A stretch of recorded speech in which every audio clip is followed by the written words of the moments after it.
Нов удар врз текстилниот сектор. Владата одлучи да ја зголеми минималната плата на 14.500 денари, што е пораст од дури 2.000 денари. Новиот повисок минималец ке стартува од декемвриската плата со исплата во јануари. Одлуката е донесена во согласно со Организацијата на работодавачи, но голем дел од бизнисмените најавуваат откази и клуч на врата. Велат за помалите фабрики, исплатата на оваа сума по работник е огромен проблем и удар врз нивните финансии. Пазарот ќе успее евентуалните затварања на овие помали компании кои работат не директно со клиентите, туку преку втора, трета рака земаат работа, и дека тие ќе се вработат во оние конфекции кои ќе обезбедат поголема продуктивност, подобри услови за работа, почитување на работнички права и ќе можат да ги прифатат тие евентуално луѓе кои би останале без работа. Синдикатите бараа минималецот да изнесува 15.500 денари или за 1.000 денари повеќе од договорениот износ. Сепак морале да се согласат на ова решение за да не се загрозат фирмите. Сметам дека сумата не е занемарлива, но ќе се стремиме понатаму, како што каже министриката и премиерот, за поголема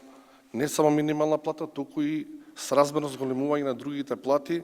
И додека бизнисите и синдикатите алармираат дека поголемите плати мора да бидат проследени со поголема продуктивност и промени во образованието, од владата уверуваат дека не прават притисок врз фирмите, туку дека сакале да им помогнат. Субвенционирањето на придонесите на овој раст, бидејќи еден добар дел, или еден пристоен дел од тој товар го превзема државата на себе за да го обезбеди, а да воедно и преку законот за финансиска поддршка им помогнеме на компаниите.